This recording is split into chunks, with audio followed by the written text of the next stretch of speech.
Hola, ¿qué tal amigos? Sean todos y todas bienvenidos a esta nueva edición de Acción 10 en la mañana, siempre dándole gracias a Dios por una nueva oportunidad de vida. Jocelyn Medrano, Jimmy Romero, Odili Vargas, junto a todo el equipo que hacemos posible Acción 10 en la mañana, le damos esa cordial bienvenida en esta presente semana. Buenos días amigos televidentes, buenos días Odili. Vamos a iniciar el detalle de nuestras informaciones a esta hora con noticias trágicas. La noche de este domingo falleció un recolector de botellas plásticas cuando fue impactado por un camión. Veamos a continuación el reporte que nos ha preparado Ronald Rodríguez Solís. Esto ocurrió en el sector de Camino de Oriente.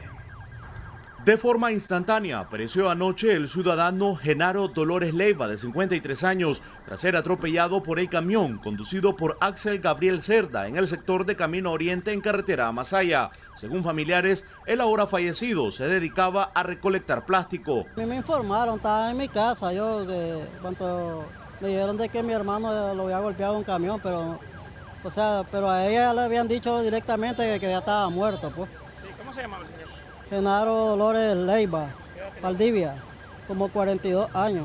¿Dónde habitaba él? En la comarca San Isidro de la Cruz Verde. ¿Y a qué se dedicaba el señor? Andaba recolectando botellas, pero hacía trabajo también por fuera. Sí. ¿Usted le llegaron a avisar entonces? Sí, me llegaron a avisar. Intentamos tener la versión de Axel Gabriel, conductor del camión, pero este no quiso referirse a los hechos. Regalamos tu versión, ¿cómo fue que pasó el accidente? ¿No lograste verlo vos? Al sitio de la tragedia se movilizaron agentes de tránsito para levantar el croquis y así determinar si fue imprudencia peatonal o irresponsabilidad del conductor del pesado vehículo. La víctima habitaba en San Isidro de la Cruz Verde. Su cuerpo sería llevado al Instituto de Medicina Legal para realizar la autopsia. Con la colaboración de Eric Maltés en Acción 10, Ronald Rodríguez Solís. Siempre Ronald Rodríguez Solís nos informa esta vez sobre un robo que quedó captado en unas cámaras de seguridad ubicadas en el barrio 19 de julio. A una señora le robaron prácticamente sus pertenencias y su teléfono celular. Veamos el reporte.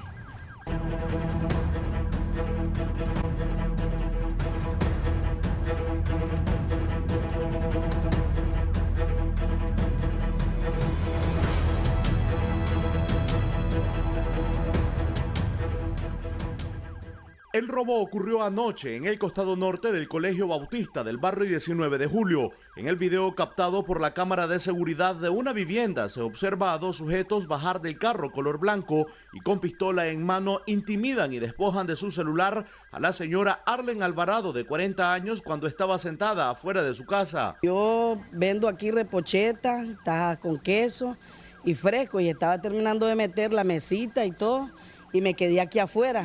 Estaba conversando por medio de mi teléfono y se parqueó un carro blanco y se bajaron dos, me pusieron una pistola en la cabeza y me quitaron mi teléfono y un Samsung A10S. Yo lo compré nuevecito, ahí tengo factura, caja y todo, 4.900. ¿Cuántos sujetos eran, doña? Solita, estaba solita aquí, estábamos terminando de meter cuando ya mi mamá estaba adentro y yo me quedé aquí afuera. De manera extraoficial, se conoció que estos delincuentes cometieron varios robos en diferentes puntos de la capital anoche, por lo que la Policía Nacional está tras la pista para ser capturados y paguen por los delitos cometidos. En Acción 10, Ronald Rodríguez Solís. Vamos a cambiar totalmente de tema. Les comento que Reino Unido emitió una declaración en la que condena el abuso de poder de parte del gobierno del presidente Daniel Ortega. Además, señalan que las elecciones del próximo 7 de noviembre carecerán de credibilidad. Más detalles a continuación.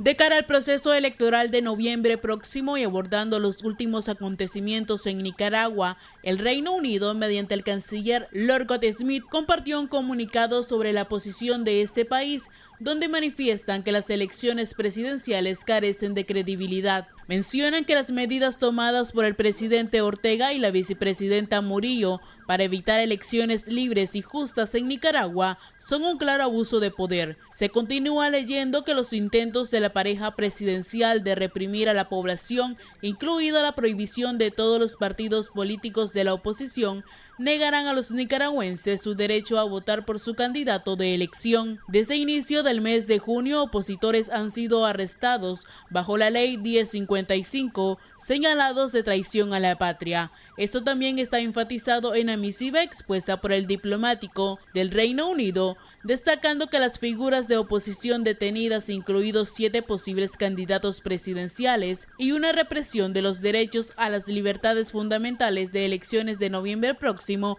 carecen de credibilidad. Continúan expresando que este autoritarismo creciente debe terminar. El Estado de Derecho y los derechos del pueblo nicaragüense deben ser respetados. Con el restablecimiento de elecciones libres y justas, finalizan que el Reino Unido seguirá trabajando con sus socios para fomentar un resultado pacífico y democrático. Xochitl Mendoza, Acción 10.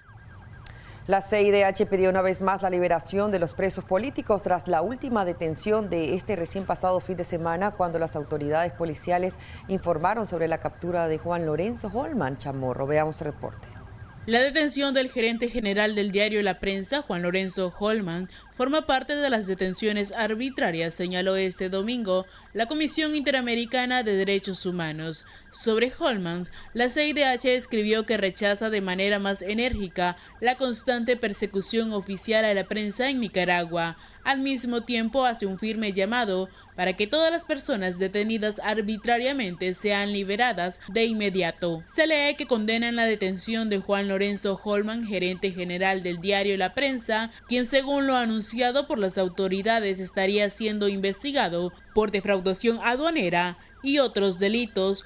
Juan Lorenzo se sumó a los otros 32 opositores que han sido detenidos en los últimos 2 meses. Activistas y organismos defensores de derechos humanos nacionales e internacionales expresaron su preocupación por el caso de La Prensa, que dejó de circular este viernes, según el medio, debido a que el gobierno, a través de la aduana, mantiene retenido un embarque de papel. Xochitl Mendoza, Acción 10. Muchas gracias, Xochitl Mendoza, por esa información. En más noticias, el alto representante de la Unión Europea para Asuntos Exteriores y de Política, Josep Borrell, respaldó a España ante las acusaciones realizadas días atrás por Nicaragua, en la que también ellos manifestaron que temen más. Veamos a continuación el reporte que nos ha preparado Christopher Guevara. El pasado 9 de agosto, por medio de un comunicado del Ministerio de Exteriores, el gobierno de España advirtió que las elecciones en Nicaragua no serán creíbles tras la solicitud realizada por el PLC de cancelar la personería jurídica del Partido Ciudadanos por la Libertad. En respuesta, el gobierno de Daniel Ortega acusó de entrometido al país europeo y le pidió hacerse cargo de sus asuntos internos. Ante ello, Josep Borrell, alto representante de la Unión Europea para Asuntos Exteriores y de Política, a través de un comunicado mostró su respaldo a España. La Unión Europea respalda al gobierno de España ante las acusaciones inaceptables e injustificadas vertidas por las autoridades nicaragüenses y que han llevado a la llamada a consulta de su embajadora en Nicaragua. La Unión Europea está unida en la condena de la represión sistemática por parte de las autoridades nicaragüenses y en la defensa de la democracia, el Estado de Derecho, el diálogo crítico por respetuoso y los derechos humanos en Nicaragua. El presidente Daniel Ortega y la vicepresidenta Rosario Murillo deben detener esta espiral, cambiar de rumbo, liberar a todos los presos políticos y abrirse al diálogo, manifestó. A inicios del presente mes, la Unión Europea sancionó a 8 funcionarios de gobierno, incluida la vicepresidenta Rosario Murillo, por socavar la democracia y violar el Estado de Derecho, según alegaron en su comunicado. Christopher Guevara, Acción 10. Mediante una carta, los directivos del PLC en el departamento de Boaco pidieron a la diputada María Aide Osuna actuar con justicia y honestidad. De lo contrario, el partido perderá su apoyo en las próximas elecciones presidenciales. Christopher Guevara nos amplía. Directivos del Partido Liberal Constitucionalista en el departamento de Boaco rechazan contundentemente el manejo de la presidenta nacional de ese partido, María Aide Osuna, al considerar que sus acciones hacen verlos como aliados al gobierno de Daniel Ortega de cara a las próximas elecciones presidenciales. Hacemos el llamado a usted, licenciada María Aide Osuna, en su calidad de presidenta, a los miembros del CEN y a la directiva nacional, a volver la mirada a nuestros principios liberales y de oposición. Últimamente no nos sentimos representados con el actuar de la dirigencia nacional y por esa razón no respaldamos las acciones ejecutadas por la presidenta nacional. Días atrás, Osuna, representante legal del PLC, se presentó ante el Consejo Supremo Electoral para pedir la cancelación de la personería jurídica del partido opositor Ciudadanos por la Libertad, alegando que su representante legal tiene doble nacionalidad. Los líderes departamentales exigieron actuar con rectitud, justicia y honestidad. Si eso no sucede, los boaqueños declinarán su apoyo este próximo 7 de noviembre. Y cerraron exhortando: correligionarios, despertemos de ese sueño de ambición de poder, desháganse de todo vínculo que nos pueda relacionar con el adversario y démosle la oportunidad que nuestro pueblo clama. Christopher Guevara, Acción 10. Y Christopher Guevara nos continúa informando. Ahora nos comenta que la Arquidiócesis de Managua, a través de un comunicado, informó que Julio de los Santos Dávila, párroco de la Iglesia San Antonio en la capital, se convierte en el tercer líder religioso que fallece en menos de una semana. La Arquidiócesis de Managua nuevamente comunicó la muerte de un religioso. Esta vez hablamos del presbítero Julio de los Santos Dávila, quien fungió como líder de la parroquia San Antonio en Monte Tabor de la capital. El religioso falleció la madrugada de este domingo y a través de una nota de duelo, el cardenal Leopoldo Brenes junto al clero arquidiocesano lamentaron su deceso. Aunque no se han brindado detalles de la causa de su muerte, se conoce que días atrás la Iglesia Inmaculada Concepción de María en Managua realizó una serie de actividades para la recaudación monetaria en un intento por mejorar la salud del párroco. Cristo que te llamó, te reciba hoy. El presbítero fue enterrado horas después de manera privada con ayuda del personal protegido con equipos especiales. De los santos, reciban su alma. El Partido Ciudadanos por la Libertad se unió al dolor y envió un mensaje de fortaleza a la feligresía que le seguía. En menos de una semana, la Iglesia Católica en Nicaragua ha perdido la vida de 3 de sus líderes religiosos. Christopher Guevara, Acción 10. Y en otras informaciones, un motociclista murió arrollado por el conductor de un vehículo quien se dio a la fuga. El hecho tuvo lugar en la carretera entre Matiguás y Río Blanco. Detalles de esta noticia con David Mendoza. Un hombre que viajaba en una motocicleta murió arrollado y según información el conductor se dio a la fuga con el vehículo involucrado. Bueno, nos acabamos de encontrar este accidente ahorita aquí por Matiguás y para remate, el que lo pasó llevando se fue. El occiso fue identificado en el lugar como Genaro Rugama Cantillano. El accidente se registró cerca del acopio San Martín, carretera entre Matiguás y Río Blanco. La policía se presentó al lugar del accidente para realizar sus debidas investigaciones y así buscar al conductor implicado, que al parecer este conducía un camión cisterna. Les informó David Mendoza. Bueno, y siempre hablando sobre accidentes de tránsito, un microbús lleno de pasajeros se precipitó a un abismo de unos 18 metros de profundidad en la pendiente conocida como San Antonio de la carretera de San Gregorio en Diriamba. Más detalles con Elba Molina. El accidente de tránsito se produjo en horas de la mañana de este domingo. El conductor del microbús, Gustavo Baltodano, hizo su recorrido en las distintas comunidades de San Gregorio en Diriamba. Para al intentar subir la pendiente de San Antonio se vino de retroceso con más de 60 pasajeros a bordo. Algunos lograron salir por la ventana, otros quedaron prensados dentro de la unidad que cayó a un abismo de unos 18 metros de profundidad. Nosotros cuando venimos aquí ya toda la gente había salido del bus, ya los habían trasladado, ya unos se habían ido en transporte público y los habían trasladado en moto, pero ya cuando nosotros venimos, solamente mi prima estaba prensada, tiene la pierna fracturada. ¿Cuánto iban entonces en el bus? Iban bastante, tal vez como 60 o 70 personas. Iban 60. Sí. ¿En ese bus? Exceso, sí. De pasajeros. Sí. ¿Cómo se llama tu prima, el nombre completo? Catherine Isabel García Mendieta. ¿Qué estudia Catherine? Estudia lengua inglés. Lengua inglés allá en Otete. Aquí Yo oí un sonito, lo decimos bien, y a la hora del sonito ya se prendió para atrás el chonchillo. Cuando me tiro para ver si ponía, pero que me dio chance. ¿No lo pudieron controlar? Nada. Fue difícil. Sí. ¿Cuántos pasajeros traían? Cuentan los habitantes de la zona, quienes se movilizaron para auxiliar a los heridos, aseguran que no es el primer microbús que se precipita en este sitio. Parte de las personas lesionadas se movilizaron de forma independiente hacia los centros hospitalarios. Otros, en cambio, se esperaron que llegaran las unidades de rescate de la Cruz Roja Nicaragüense y el Benemérito Cuerpo de Bomberos de Carazo. Entre la más delicada de salud está la joven Catherine García Mendieta. La última, la que estaba.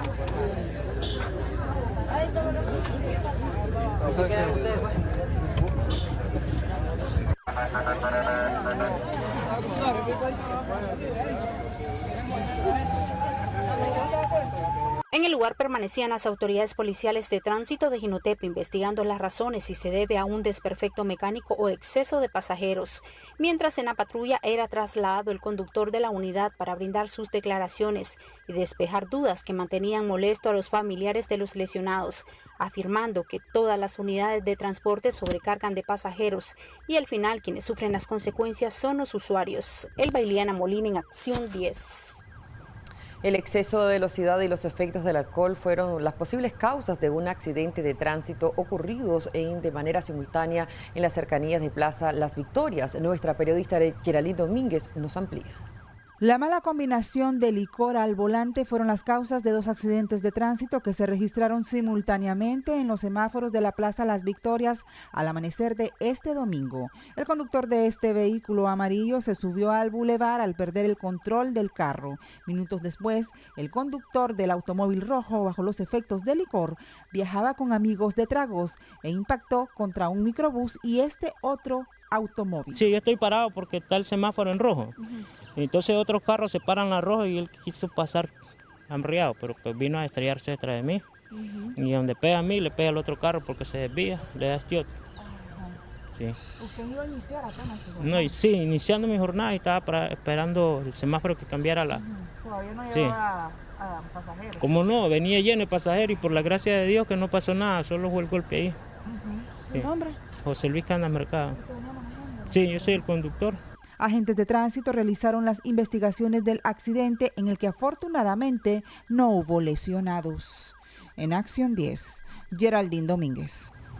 Y los accidentes de tránsito estuvieron a plena luz del día este fin de semana. Un motociclista y su acompañante resultaron con severas lesiones al accidentarse cuando estos regresaban de su iglesia. El accidente tuvo lugar en el kilómetro 8.5 de la carretera hacia Masaya.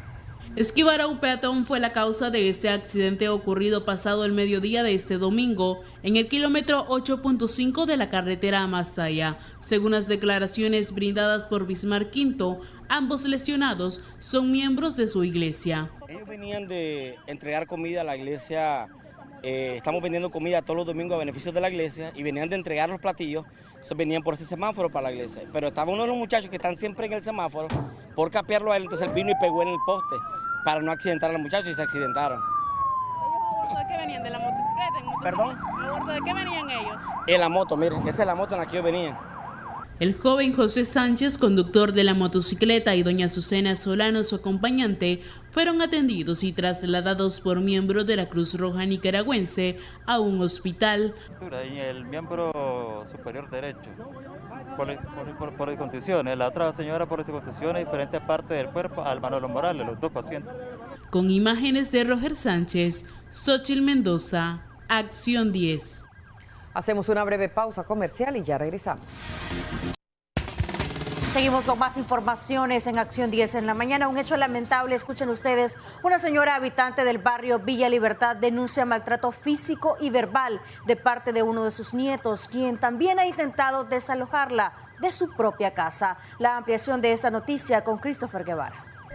Maltrato físico y verbal por más de 4 años es lo que asegura ha recibido la señora María Magdalena Mendoza de parte de su nieto identificado como Erix Mendoza. El joven, quien tiene 18 años de edad, quedó a cargo de su abuela, sin embargo este ha pagado con violencia. La mañana de este domingo, bajo los efectos de sustancias alucinógenas, intentó golpear y desalojar de su propia casa a la señora María. Él es un nieto que no me respeta, no es nada mío, no es nada mío. ¿Qué es lo que realiza el muchacho? Ay, me hace sodoma en esta casa. ¿Tus padres dónde están?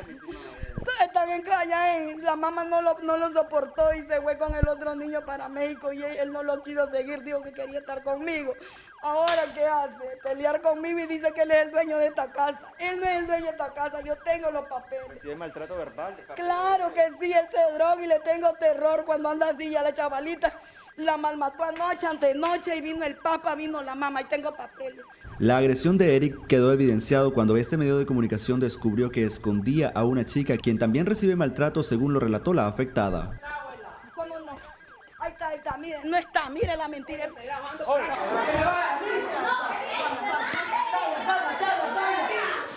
¿Esta es parte? La jovencita está viviendo aquí con él. Aquí se viene a meter y aquí no le importa, ella no mira Parece que es una chavala criada en un ambiente maltratado, porque le gusta que la maltrate él. Mendoza, quien tiene 63 años de edad, solicita a las autoridades correspondientes ayuda para detener a su transgresor. Dictamos domicilio, barrio Vía Reconciliación de la bloquera Howard, 2 cuadras arriba, media cuadra al lago y 20 varas abajo. Con imágenes de Julio Real para Acción 10, Christopher Guevara.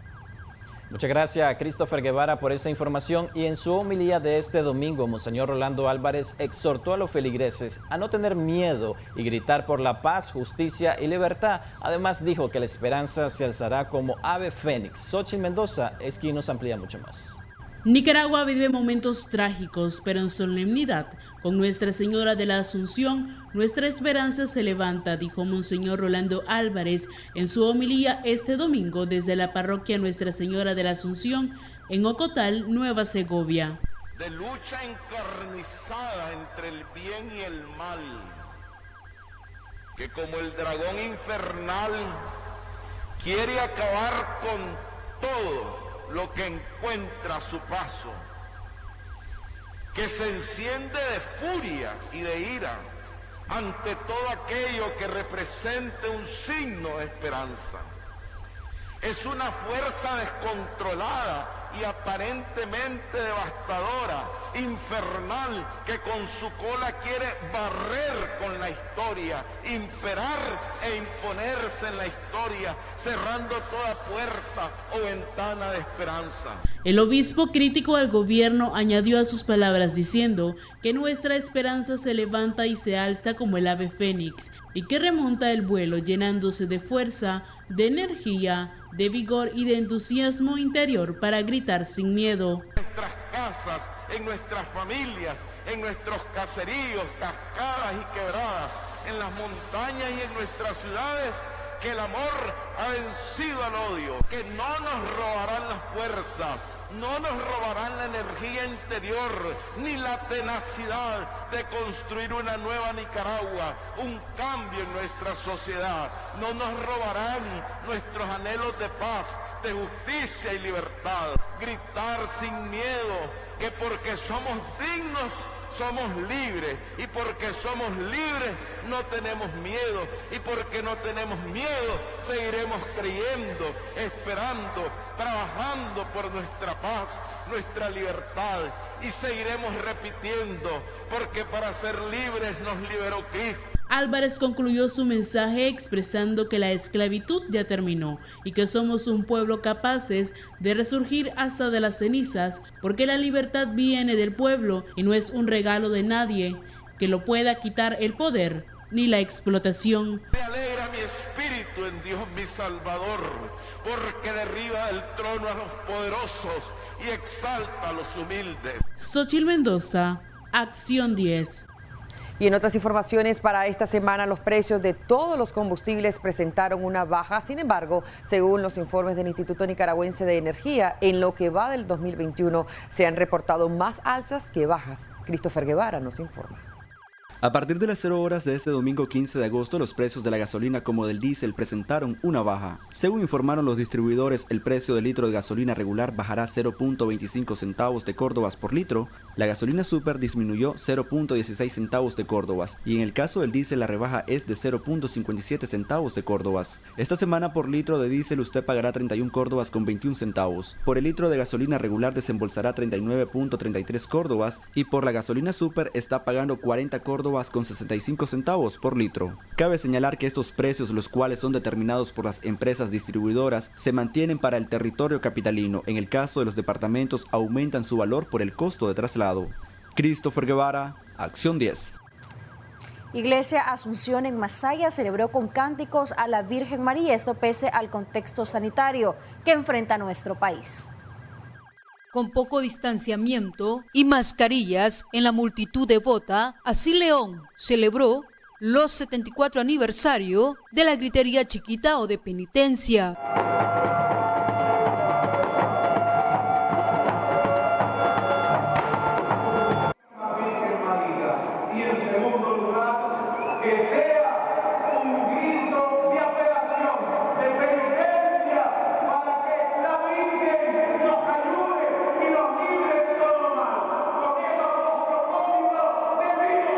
Yeah.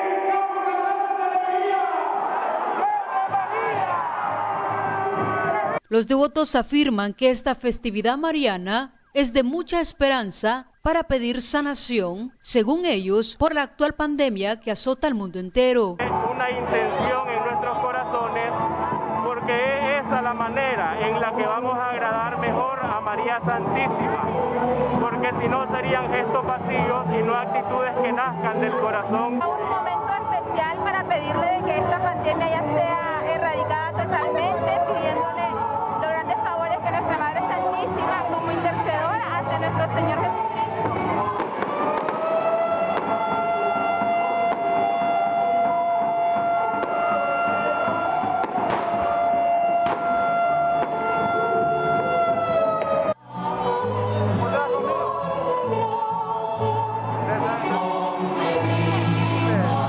En Acción 10, Tania López.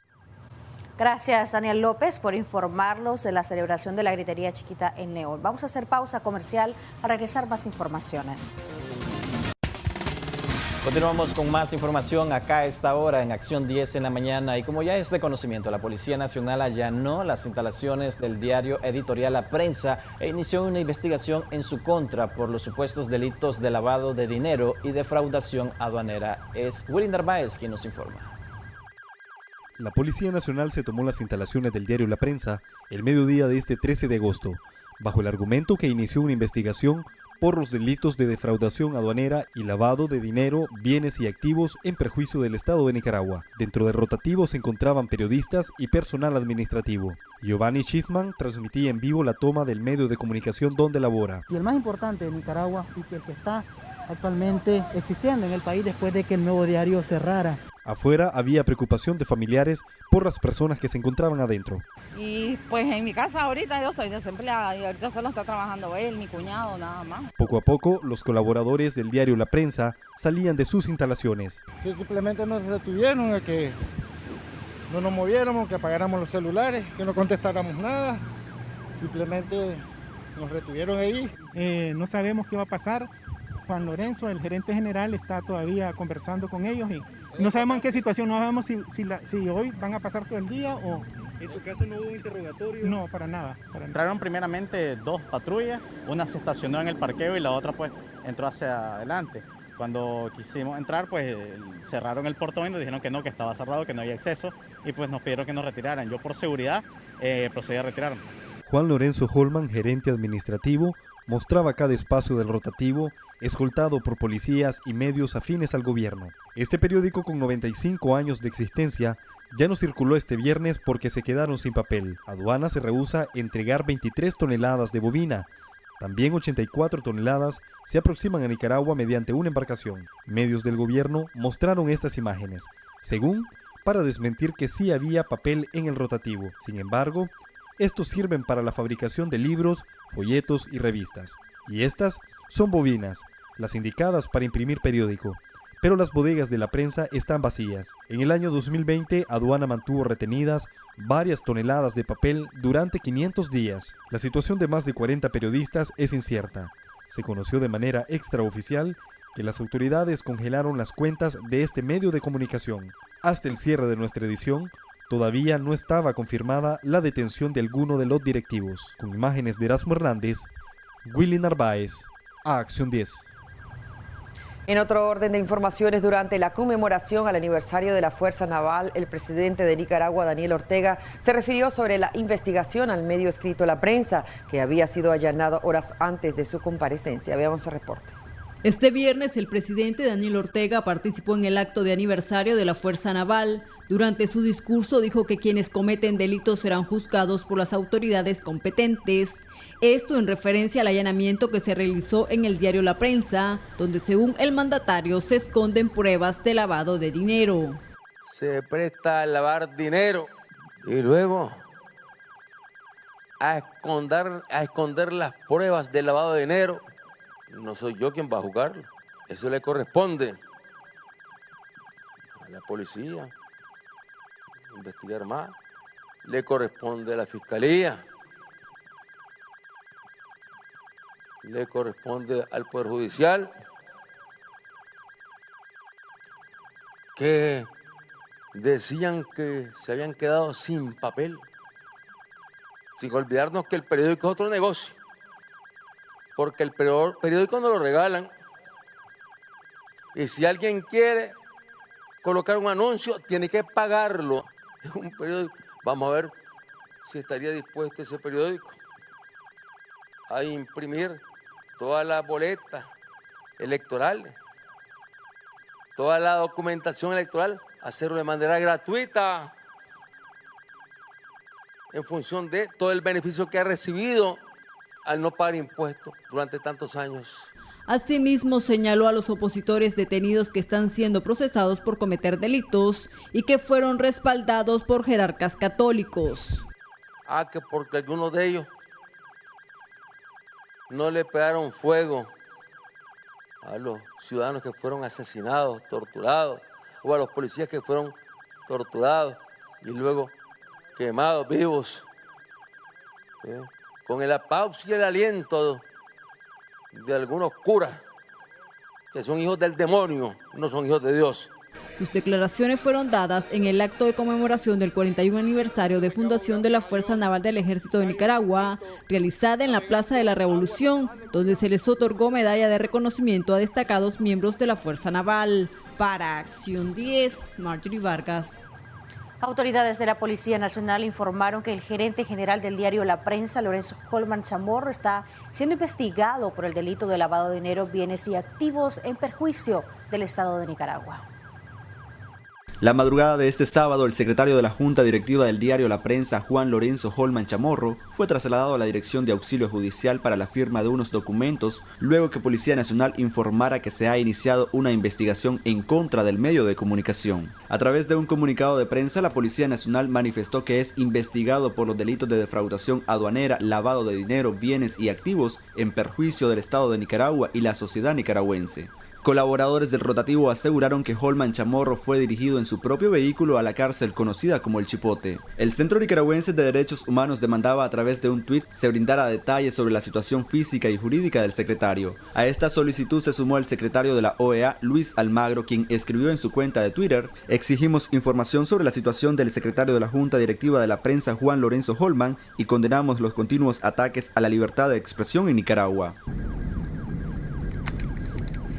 Así lucían ese sábado las instalaciones del medio de comunicación después de ser allanadas desde el pasado 13 de agosto, tan solo un día después de que la prensa denunciara que aduana tenía retenidas sus importaciones de papel y tinta y dejarían de circular de manera impresa. La Oficina de Asuntos del Hemisferio Occidental de Estados Unidos condenó los hechos y a la vez hizo un llamado al gobierno de Nicaragua a respetar la libertad de expresión. Christopher Guevara, Acción 10. Muchas gracias, Christopher Guevara, por esa información. Y luego que se hiciera de conocimiento público el allanamiento y el proceso de investigación abierto en contra del diario La Prensa en Nicaragua, la Unión Europea expresó que este sería el último ataque a la libertad de expresión en nuestro país. La Unión Europea condenó a través de su cuenta en Twitter la represión de periodistas y medios independientes. Según se lee en el mensaje, donde agrega: la persecución al diario La Prensa es el último ataque a la libertad de expresión y la sociedad pluralista. La Unión Europea insta al gobierno a proteger la libertad de prensa. Canadá también se refirió a este tema y escribió: tras la oleada de detenciones políticas, continúan los ataques contra medios de comunicación como la prensa. La libertad de prensa es pilar de la democracia. Canadá llama al gobierno de Nicaragua a poner fin a esta inaceptable conducta y a la represión de la libertad de prensa.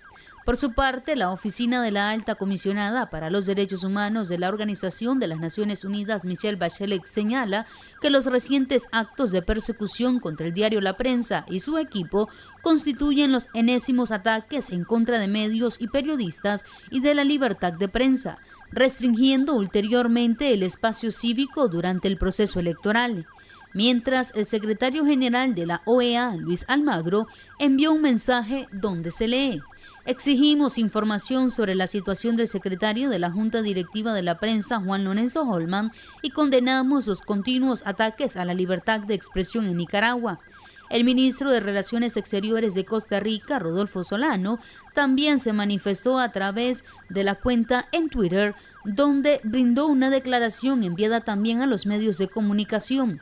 La libertad de prensa debe ser respetada y defendida. constituye un pilar fundamental de la institucionalidad democrática. Condenamos por ello los actos contra el diario La Prensa y reiteramos nuestro llamado a respetar los derechos humanos y la libertad de expresión en Nicaragua. María Esther Ordóñez, Acción 10. La Sociedad Interamericana de Prensa condenó la detención del gerente general del diario La Prensa y solicitó a la comunidad internacional pronunciarse enérgicamente para que se garantice el respeto a los medios de comunicación independientes en Nicaragua. Veamos el reporte. El presidente de la Sociedad Interamericana de Prensa, Jorge Canaguati, condenó el allanamiento del diario La Prensa y la detención de su director, Lorenzo Holman Chamorro. Ya nos hemos quedado cortos de palabra para denunciar a Ortega, quien cada día da señales de cómo saca del medio a opositores y críticos para allanar su camino hacia las elecciones de noviembre, manifestó. Además, instó a los gobiernos y a la comunidad internacional a sumar esfuerzos y pronunciarse contra las eventualidades recientes a este medio de comunicación. Holman Chamorro es vicepresidente regional por Nicaragua de la Comisión de Libertad de Prensa e Información. A las palabras de Canaguati se agregó la reacción de Carlos Jornet, presidente de la Comisión de Libertad de Prensa, quien dijo: condeno que sigan inventando delitos contra la prensa con la intención de gobernar impunemente. Por su parte, el director de Human Rights Watch, José Miguel Vivanco, compartió el comunicado oficial de la Policía Nacional y se interrogó: ¿qué van a hacer Estados Unidos, la Unión Europea y los gobiernos democráticos de América Latina para frenar a Ortega? El diario La Prensa se convierte en el tercer medio de comunicación independiente confiscado por el gobierno a raíz del año 2018. 100% noticias y confidencial encabezan el listado. Christopher Guevara, Acción 10. La Unidad Nacional Azul y Blanco demandó la liberación del papel y las instalaciones del diario La Prensa. Asimismo, la libertad del secretario ejecutivo de la Junta Directiva de este rotativo. Como un nuevo ataque a la libertad de prensa es señalado por la Unidad Nacional Azul y Blanco la confiscación del diario La Prensa. La UNAP se suma a los diferentes organismos internacionales que han reaccionado tras el allanamiento del rotativo. En una misiva expresaron que este es un nuevo episodio en contra de la prensa independiente.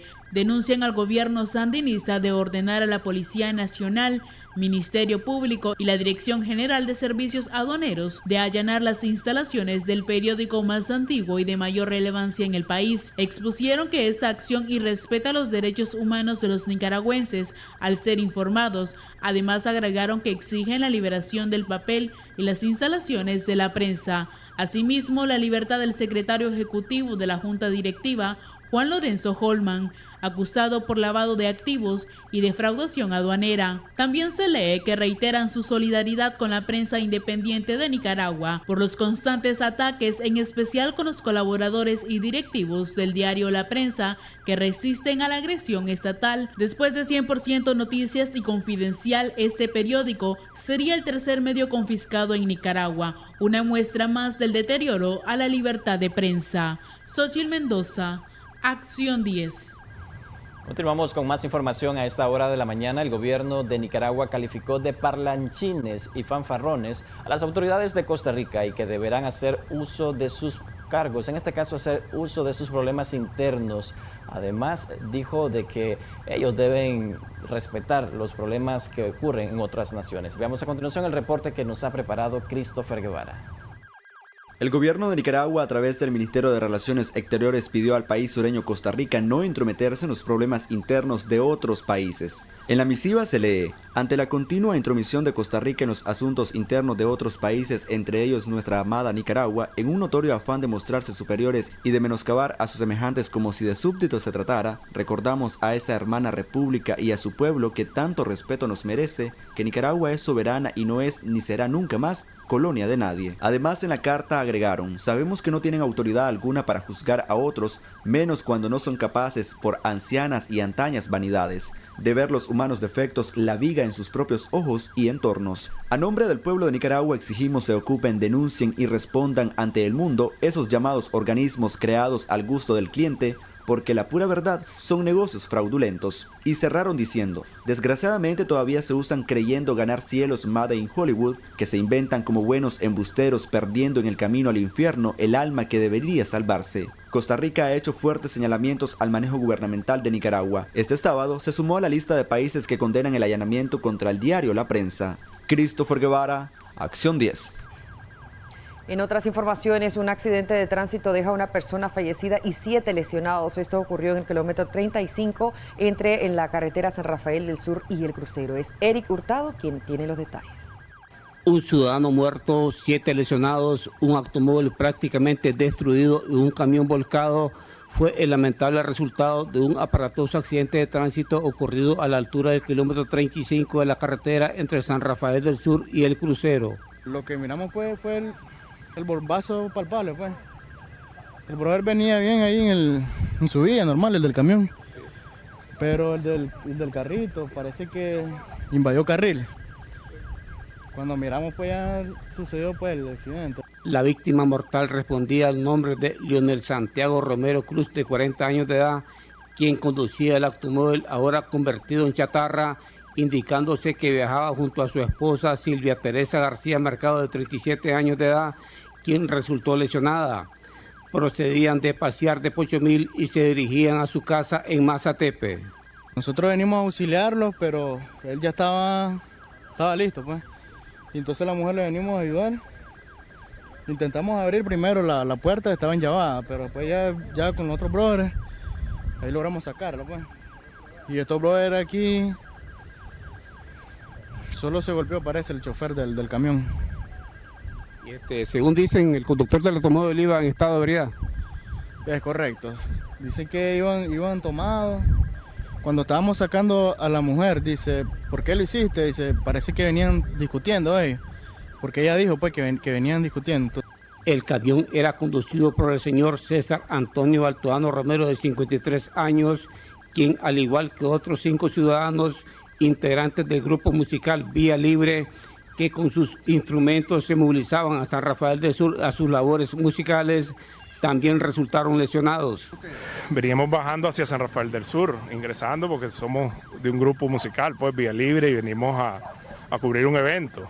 Lamentablemente las circunstancias, el estado de ebriedad, el no ser precavido a la hora de conducir, pues nos traen estas malas noticias que no todo el mundo quiere. Pues tuvimos una invasión de carril por personas que vienen obviamente bajo efectos del alcohol, como los pasajeros del mismo vehículo se ven, y se vinieron a estrellar de frente con nosotros. El chofer hizo un giro para poderlo esquivar, logramos agarrarlo de un lado, pero lamentablemente pues no se pudo prevenir. Como ven, el camión prácticamente se dio vuelta por el golpe y por tratarlo de esquivar, pues. Es imprescindible mayor responsabilidad de los conductores en respetar las leyes de tránsito para evitar accidentes que solo dejan dolor y luto en nuestras familias. 200% hacerle un llamado a todos los conductores que eviten manejar si toman. Ya ven que gente inocente, gente que quizás va a trabajar, que lo espera su familia, al igual que ellos mismos, nos esperan en los hogares, y no es justo que salgamos lesionados por gente que no puede seguir las leyes y las instrucciones como debe ser. Tomen conciencia, ¿verdad? Bonito es andar su licencia y todo, conducir, pero hay que hacerlo con la educación vial. La Policía de Tránsito de San Rafael del Sur se presentó a levantar el croquis y realizar las respectivas investigaciones para deslindar las responsabilidades. Les informó en Acción 10 Eric Hurtado Urbina. Seguimos hablando de tragedias. Un hombre de 26 años de edad falleció luego de estrellarse contra un poste del tendido eléctrico en el sector de la Cuesta del Plomo.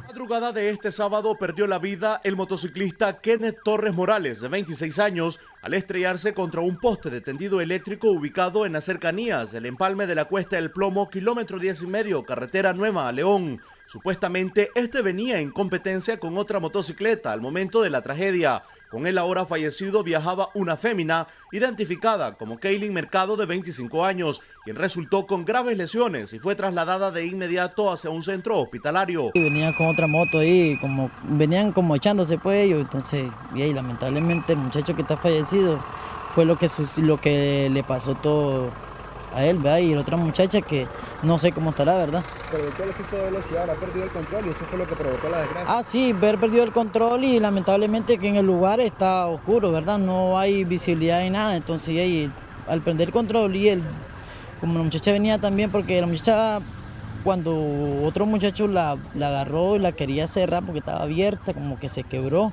entonces venía tomada ella. Ahí porque venían 2 motos. El vergazo que pegó ese ahí, en el poste, la otra pasó de viaje, en ese se paró un carrito para auxiliar En el que voy a buscar la lámpara yo para venir a alumbrar, se paró un chalo bolo, también una moto, queriendo dar las pertenencias, pero el señor pues que estaba ahí en un carto rojo, yo pues lo paramos en seco. Ahí estuvimos ahí, la muchacha que había abierta y él pues ya estaba ya listo, fue como muerte instantánea, un solo. ¿verdad? Al lugar del suceso se movilizó la policía para realizar las investigaciones correspondientes y determinar las causas de la tragedia que deja luto y dolor en una familia nicaragüense. El cadáver sería llevado al Instituto de Medicina Legal para realizar la autopsia, con la colaboración de Eric Maltés en Acción 10, Ronald Rodríguez Solís. Y es momento de presentarles una noticia de última hora. Ronald Rodríguez Solís tiene los detalles de lo ocurrido, un incendio prácticamente en las bodegas de Radio CEPAD ubicado en Monseñor Lescano. Veamos el reporte.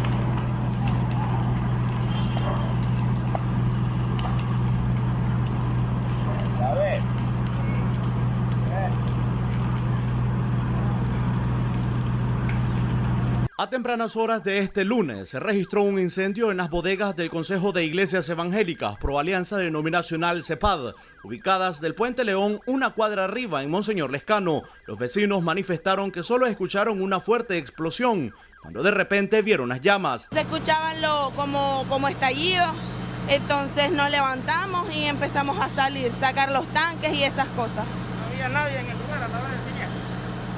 ¿Cómo no? Habían dos personas aparentemente que son las que viven ahí, que cuidan, y empezaron a salir pues y a sacar los vehículos porque ahí es bodega de vehículos.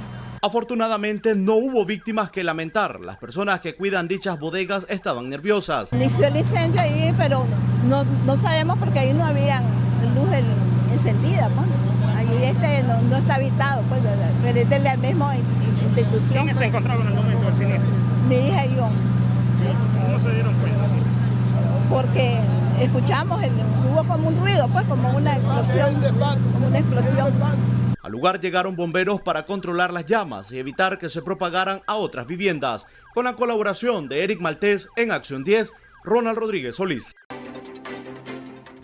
Qué bueno que esté con nosotros ya en Debates y Soluciones. Hoy vamos a hablar acerca del contexto sociopolítico y económico de nuestro país previo a elecciones 2021. ¿Cómo valoran los expertos lo que está ocurriendo en Nicaragua en este contexto preelectoral? Ya vamos a conversar con nuestro invitado de esta mañana, Jimmy. Así es, Jocelyn ya nos acompaña y tenemos el gusto de tener acá en el estudio al señor Edgar Parrales. Él es analista político y también ex diplomático. Muchas gracias por acompañarnos acá en Debates y Soluciones de Acción 10 en la mañana, don Edgar. Muchas gracias a ustedes, Jocelyn y Jimmy, por invitarme. Bienvenido. Y pues un gusto de poder departir este rato con ustedes y compartir también criterios y razonamientos, ¿verdad? ¿Cómo usted valora la situación de nuestro país y el contexto actual en un año electoral previo a estos comicios? Mira, si lo tuvieras que decir en una palabra o en una frase, tendría que decir que este contexto sociopolítico actual, previo a las elecciones, está enmarcado en una crisis aguda, ¿verdad? Tanto en lo social como en lo económico y lo político. Para dar más o menos una idea, digamos, de algunos indicadores importantes, por ejemplo, en lo social y en lo económico, de cómo está la situación, vemos, por ejemplo, que el pronóstico de crecimiento económico para Nicaragua, para este 2021, según el Banco Central, es entre un 2.5 y un 3.5% positivo. Pero según el Banco Mundial, es de un 0.9%. Según el Fondo Monetario Internacional, es de un 0.2%. Según la CEPAL, que es un organismo latinoamericano, es un 2%. Según la revista The Economist, que tiene mucho prestigio mundial, es de un 3.2%. Y aquí, así vemos entonces que, digamos, la situación no es tan favorable como se podría esperar. que todo va a depender, digamos, de circunstancias, de acontecimientos, de factores que sucedan. Vemos que, por ejemplo, el costo de la canasta básica a marzo del 2018 fue de 13.275 córdobas y a marzo del 21 de este año fue de 15.036 córdobas. Es decir, tuvo un incremento de más de 2.000 córdobas, cuando el salario promedio de la gente anda entre los 6.000 y los 9.000 córdobas, lo cual indica que hay un déficit de adquisición que tiene la gente para poder obtener los artículos básicos de sobrevivencia, ¿ya? Y realmente pues ahí hay una enorme dificultad para mucha gente que tiene que ingeniárselas de muchas maneras para poder sobrevivir de una manera mínima. Tenemos problemas de desempleo, muchas empresas que han cerrado, mucha gente que ha ido al desempleo. Tenemos problemas de trabajo informal, por ejemplo, los índices al respecto de esto es de que de cada 10 personas que trabajan, 6 trabajan informalmente, cuando debería ser más bien a la inversa y con un porcentaje mínimo. La cantidad de asegurados en el 2017, antes de que empezara toda esta máxima crisis, era de 913.797 personas. Y para junio de 2021, o sea, de este año, es de 153.000 personas. O sea, hay una reducción de menos 16% de gente asegurada, lo cual incide en las personas aseguradas, incide en la institución para hacer su servicio al pueblo, incide en muchos factores, porque también esto va mezclado con la incapacidad de enfrentar los problemas económicos y vitales y muchos otros problemas que son de la vida cotidiana. Doctor, a diferencia de periodos anteriores que se realizan elecciones generales, ¿qué factores, como usted estaba mencionando, están incidiendo para que los nicaragüenses vean dificultades en este proceso electoral? Vemos que en temas económicos, temas políticos y temas sociales se están agudizando este 2021. ¿Qué factores están influyendo para eso? Bueno, básicamente el factor político es el clave. Precisamente por la crisis política es que se genera la crisis económica y se genera la crisis social también, ¿ya? Y yo diría pues que la crisis política la venimos trayendo desde el 2007, desde cuando Daniel Ortega entró al poder nuevamente. Yo recuerdo que ese día estaba viendo por televisión y en el momento en que él dice, dirigiéndose a los militares y a los policías, recuérdense que ustedes son sandinistas. Yo dije para mí, desde ese momento, uy, lo que viene aquí, ¿verdad? Porque vi que con eso él estaba tratando de controlar a las Fuerzas Armadas, a los militares, para así poder controlar a la sociedad, ¿ya? Y eso fue, digamos, un inicio de la crisis, que se fue desarrollando con las sucesivas elecciones fraudulentas, no puedo decirlo de otra manera, y que llega a un punto máximo con, las manifestaciones masivas de la población en abril del 2018, que a partir de entonces estamos viendo la fase más crítica, más dura de esta crisis. Si dice que en 2007, cuando Ortega vuelve a retomar el poder en Nicaragua, empieza la crisis, ahora, ¿qué se podría esperar si el presidente Ortega logra un cuarto mandato este 2021?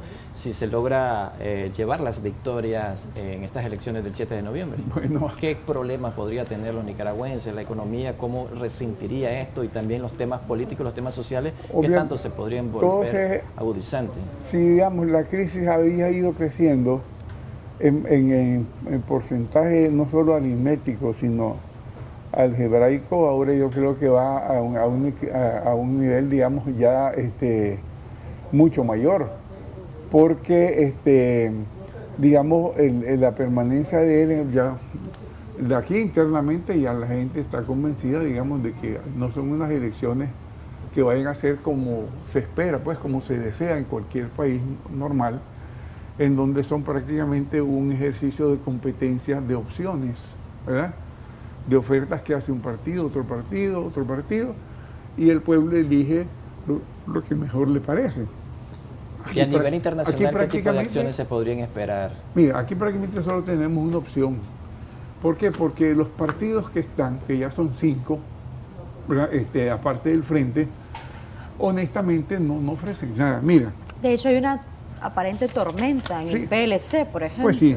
Por ejemplo, el PLC ahorita, si ya de por sí venía menoscabado el PLC, desde que se resultó el fraude, el pacto, y ya en las últimas elecciones tuvo unos votos bien bajos en las elecciones generales del 2016 y más bajos en las elecciones municipales del 2017. A eso se suma que mucha gente del partido en descontento se les ha ido. Y actualmente con los que están han tenido una enorme confrontación interna, que tiene su última manifestación en el comunicado que sacan ayer los liberales de Huaco. O sea, las estructuras partidarias del Partido Liberal Constitucionalista en Huaco, que han increpado a la señora, a la presidenta, ¿verdad?, de la manera como está manejando el partido, y que manifiestan su descontento y dicen, bueno, de seguir esto así, nosotros nos vamos a abstener de apoyar al partido. Y estamos hablando ya de una estructura partidaria en un departamento del país. Y esto puede seguir así. De los otros, ¿qué te voy a decir? Los otros prácticamente son partidos que, por ejemplo, analicemos a sus candidatos. Los candidatos de los otros partidos, primero que son candidatos novatos, ¿verdad?, en política, inexpertos, son desconocidos, sin carisma. Y ustedes saben que por lo general los partidos políticos, precisamente para captar el voto, suelen poner, digamos, candidatos que sean como un imán, ¿verdad?, que atraigan a la gente por su carisma, por su personalidad, por su propuesta. Aquí yo no veo nada de eso en esta gente, ¿eh? Y yo diría que en todo caso los partidos políticos que están compitiendo al Frente Sandinista no le hacen mella ni le hacen cosquilla. Esa es la realidad, ¿ves? Entonces, inclusive me atrevo a decir que en algunos casos el Frente Sandinista va a tener que regalarle porcentajes de votos para que aparezcan que tienen algo. Entonces, a su juicio, ¿estos partidos no son competencia para el actual partido de gobierno? En absoluto, no lo son en absoluto. No tienen ni proyección social ni proyección mediática, por ejemplo, ¿verdad? A esto se añade que si ya de por sí, según la ley, el programa electoral, el calendario electoral que está establecido oficialmente, dejaba 3 meses y medio como para campaña electoral. Con la modificación que acaban de hacer, reducen más el espacio de campaña electoral. ¿Qué van a hacer estos partidos cuando uno dice que no tiene plata? Otros no son conocidos, otros no tienen gente. ¿Qué van a hacer? Entonces, ¿es razonable que se ha extendido el tiempo? Fíjate que hay voces, se han escuchado voces tanto internas como a través de organismos internacionales, que sería importante que se pensara o ya en una posposición de la fecha de las elecciones, o juntarla con las municipales para darle tiempo a los partidos políticos a que puedan hacer una labor de campaña y puedan captar voces. No, eso va a quedar absolutamente, como diría yo, un absurdo total, ¿verdad? Y hay voces así, pero la cuestión está en el gobierno si quiera aceptar esa posposición, porque el gobierno tiene sus propósitos, tiene sus metas, tiene su idea, y puede ser que esta posposición no concuerde con lo de ellos. Hay quienes en esa dirección ven la posibilidad de un diálogo con algunas de las sedes diplomáticas y de algunos de los países que han llamado a consulta a sus representantes en Nicaragua, etcétera. ¿Usted ve la posibilidad de un diálogo donde se puedan abordar este y otros temas? Sí, mira, nunca se puede decir que no, es decir, nunca las puertas pueden estar totalmente cerradas. ¿Por qué? Porque la vida es dinámica Y la vida está hecha, digamos, de contrastes y de tensiones, ¿verdad? Y si bien ahorita hay una situación muy tensa en las relaciones entre el gobierno de Nicaragua y gobiernos de la comunidad internacional, eso es superable. Perfectamente, si hay voluntad, es superable, y si se busca el bien común, ¿verdad? Que es lo importante. Porque no solamente debemos de buscar, digamos, lo que es el bien común interno, sino el bien común de nuestra pertenencia y de nuestra participación en la comunidad internacional. No somos un asteroide, somos parte de una humanidad masiva, mayor, de la cual nos nutrimos también, porque por nosotros solos difícilmente sobreviviríamos. De hecho, mucho del dinero que Nicaragua utiliza para su desarrollo y para su manejo, lo obtenemos de la comunidad internacional, de los organismos internacionales y de países. Fíjense, por ejemplo, todavía hasta hace poco, Holanda, que es un país pequeño, geográficamente más pequeño que Nicaragua, pues de 11 millones de habitantes, y es uno de los países que tienen los índices más altos de vida, del nivel de vida. Holanda hasta hace poco financiaba de manera gratuita 1/3 del presupuesto anual de Nicaragua. Holanda, ¿ya? Y así podemos ver los otros ejemplos de lo que hacían o han estado haciendo otros países en apoyo a la vida y al desarrollo de Nicaragua. Nuestro comercio,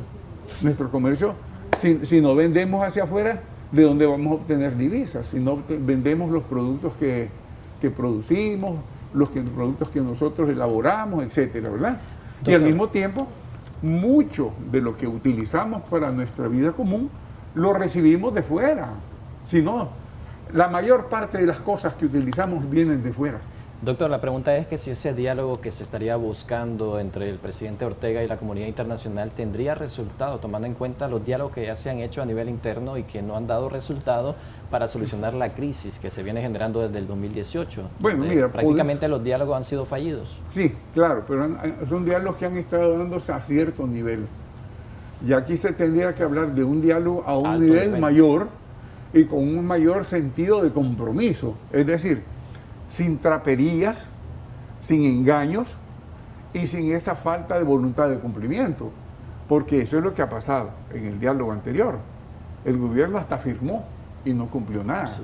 Aquí tendría que verse obligado a cumplir lo que firme, a lo que se comprometa. ¿Tendría que haber siempre interlocutores nicaragüenses o sería con representantes diplomáticos y la comunidad internacional y gente del gobierno? Tendría que ser un diálogo entre nicaragüenses, pero con una supervisión o con una asistencia o como le llamamos una observación internacional, pero a un nivel muy serio, ¿no?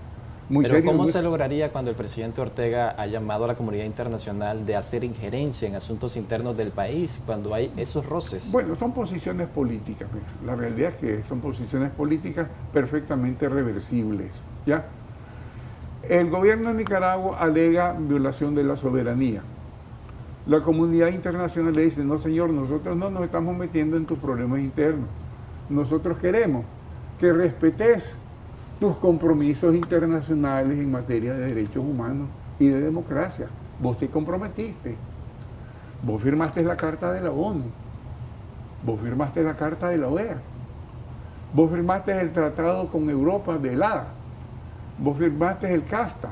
Y ahí, en esos tratados y en esos convenios, está establecido que en Nicaragua se deben de respetar los derechos humanos, ¿verdad? Inclusive en nuestra Constitución están consignados. La Constitución política de Nicaragua tiene básicamente dos apartados. El apartado de los derechos humanos y el apartado de la institucionalidad, ¿ya? Y los derechos humanos han estado siendo violados sistemáticamente por este gobierno. Los individuales, los políticos, los sociales, los laborales, los económicos, los culturales, todos, ¿ya? Y si vemos la Constitución, ahí está. Proclamación de respeto, de protección y de desarrollo de los derechos humanos. Eso es lo que le están diciendo. Respetar inclusive tus leyes, respetar tus compromisos. Si firmaste, tenés que cumplir. Ya están muchos, doctor, de las personas que están detenidas o investigadas por distintos señalamientos, faltas o delitos y están a punto, algunos de ellos, de cumplir con los 90 días. ¿Qué podría pasar a su juicio? Una de dos. Si el gobierno quiere insistir, ¿verdad?, en esa manipulación, les puede iniciar juicio. Pero ya al iniciar juicio tendrán que tener lo que les negaron en estos 90 días, que les negaron asistencia de abogado propio, que les negaron visitas de los familiares, que inclusive los tienen como secuestrados porque no se sabe dónde están ni cómo están, ¿verdad? Entonces ahí o los someten, digamos, a juicio, plantando o presentando el gobierno sus pruebas que supuestamente tenga para fundamentar la acusación, o tendrá que decir, los exoneramos de toda responsabilidad porque ya una vez que se investigó, se les encontró inocentes, ¿verdad? ¿Cómo podría hacerse eso? ¿Podría ser que la Fiscalía simplemente no acuse o podría ser que se dé este tipo de resolución, por llamarlo de alguna manera, a través de los recursos por inconstitucionalidad que están en la Corte Suprema de Justicia? Bueno, mira, ¿qué es más factible en este contexto? Cualquiera de los caminos, cualquiera de los caminos. Los recursos de inconstitucionalidad están contra las leyes que ha emitido el gobierno, que son prácticamente leyes con propósito político, ¿verdad? Pero esa es una cosa, la que digamos que la Corte diga, estas leyes son inconstitucionales y se quitan, ¿verdad? Podría ser que entonces, como efecto de ello, ya que los acusan prácticamente a todos de la 1055, digan, bueno, como esta ley es inconstitucional, van para afuera. Aunque también ya la han relacionado con la ley 977, que es la de narcotráfico, terrorismo y así el otro, que esa sí existe y está legalizada. Entonces tendrán que decir, bueno... Entonces el camino más factible quizás sería que Fiscalía no encuentre mérito para acusar. Exacto, sería el camino tal vez más apropiado que Fiscalía dice, bueno, después de estos 90 días de investigación exhaustiva y agotadora, ¿verdad?, en la que no hemos podido dormir por estar haciendo la investigación, hemos encontrado que no tienen ninguna responsabilidad y por lo tanto los exoneramos de toda responsabilidad, de toda culpa. Podría ser el camino más apropiado, pienso yo. Y con sus aspiraciones que tenían de llegar a la presidencia y competir en este proceso electoral, bueno, ellos se incorporarían, es que mira, pasaría, quedarían fuera los de la jugada. Que salen antes de las elecciones podrán votar, porque no han perdido sus derechos políticos, no los han perdido, porque aún estando como están detenidos, no están enjuiciados, ni tienen sentencia firme y definitiva.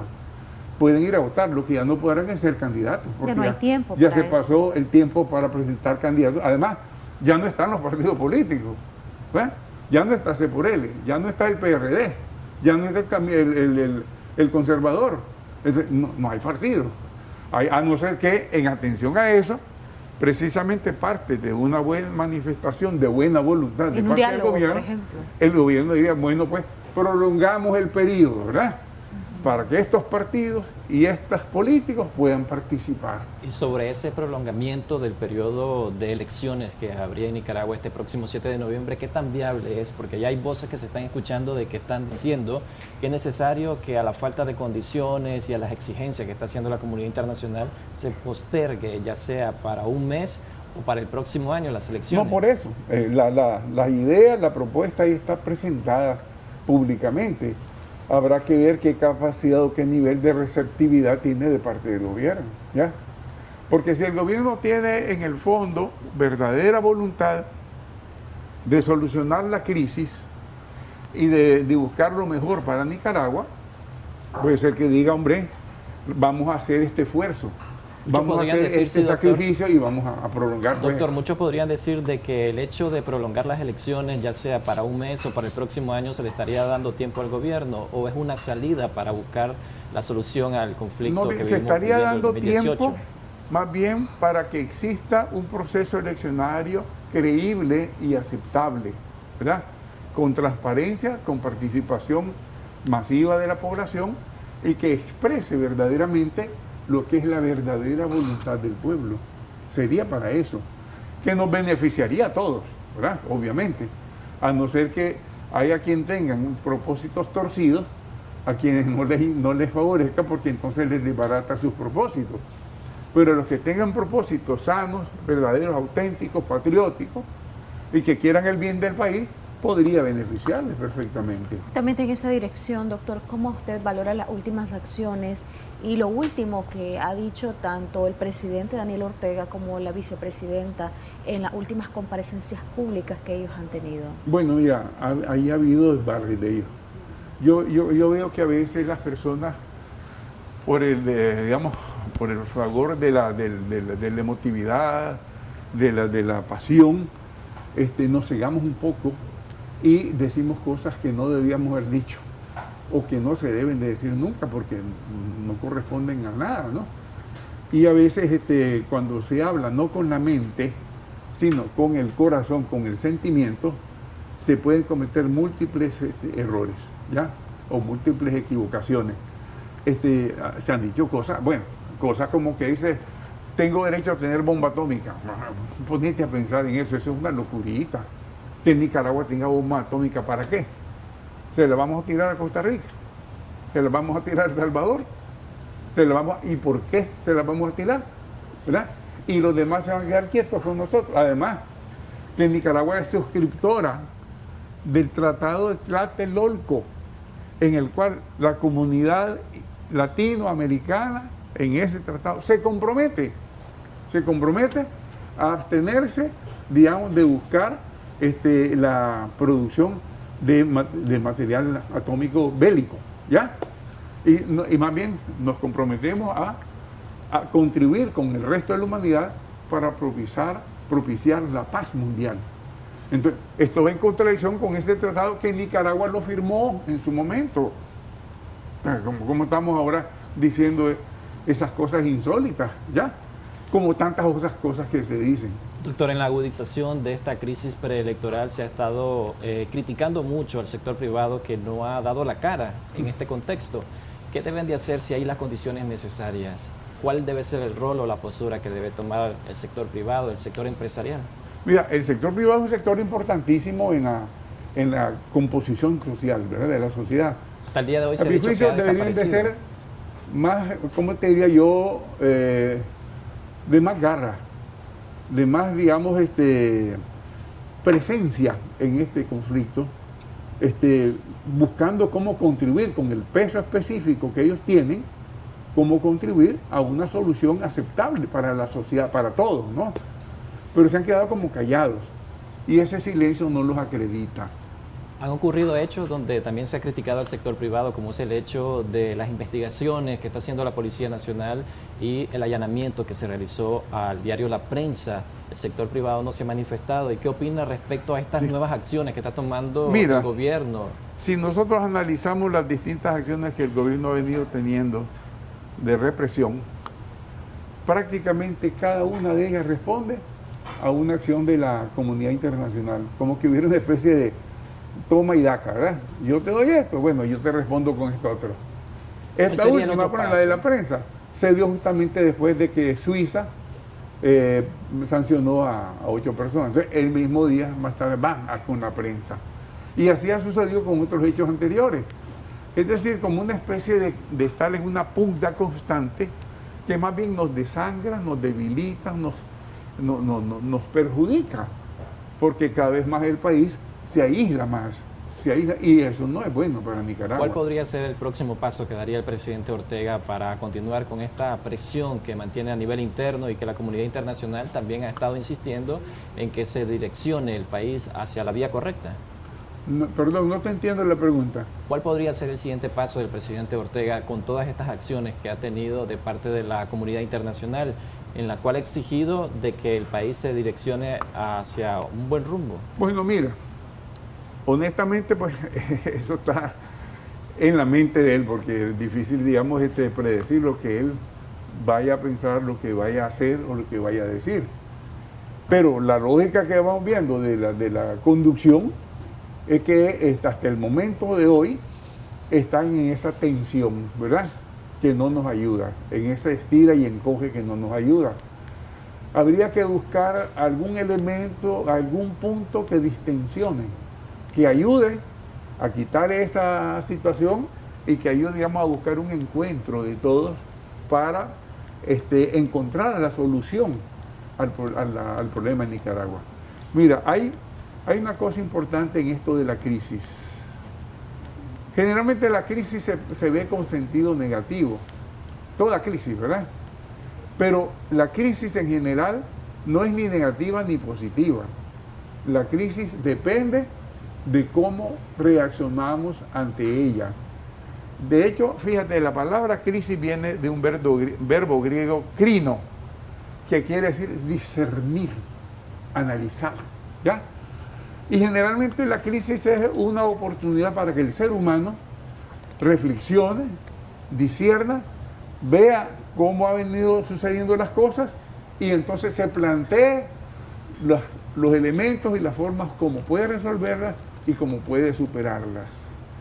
Y un pueblo como el pueblo nicaragüense, que no solamente tiene, digamos, capacidad creativa, porque la tiene, sino que también tiene fe, es un pueblo que tiene toda capacidad de poder resolver la crisis en una forma positiva y creativa para el bien del colectivo social. ¿Las elecciones generales de noviembre podría ser la solución a esta crisis interna que vivimos? Tal como vamos, no. Tal como vamos, más bien acentuaría la concentración de poder, concentraría la negación de los derechos, concentraría prácticamente un esquema de sociedad que no es el que tenemos aquí plantado en la Constitución, un esquema de sociedad del cual no se le ha preguntado al pueblo si lo quiere o no lo quiere, ¿verdad?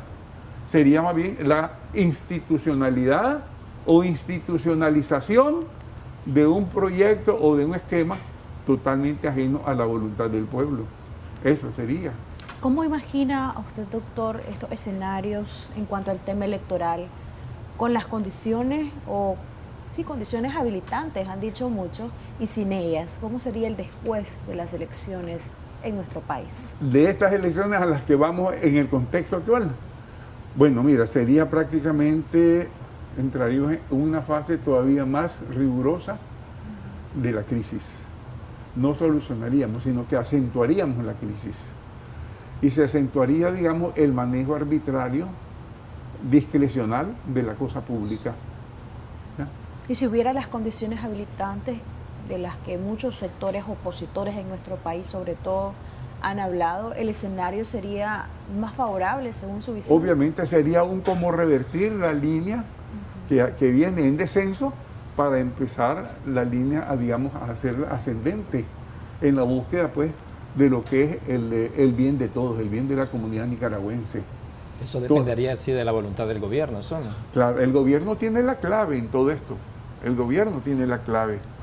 Lo que hay que hacer, aparte, pues, digamos, de esperar que ellos reflexionen, que ellos recapaciten, pues también como gente de fe que somos, pedirle a Dios que los ilumine. ¿Y los sectores económicos y sociales qué tanto influirían en la solución de esta crisis si el gobierno muestra voluntad de dialogar? Muchísimo, muchísimo. Es que si el gobierno manifiesta voluntad de dialogar, toditos los sectores aportaríamos para esa transformación, para ese cambio, para ese crecimiento cualitativo de la sociedad nicaragüense integralmente hablando, ¿ya?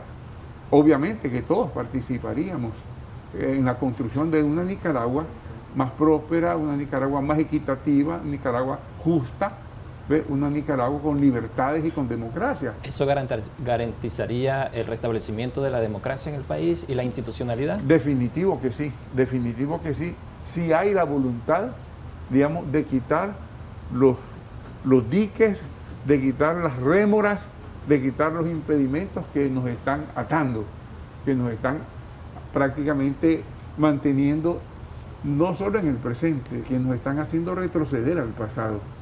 Porque en la línea en que vamos cada vez más, Nicaragua se distancia en cuanto a nivel de vida, por decirlo menos, de los otros centroamericanos. Ese escenario, doctor, ¿se vería si se extiende el plazo para realizar las elecciones generales o se puede hacer desde ya? ¿Qué cosa?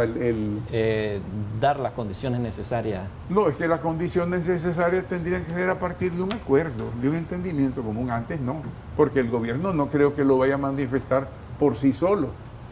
Tendría que ser un entendimiento en el cual, pues, el gobierno acceda a ser parte de un proceso.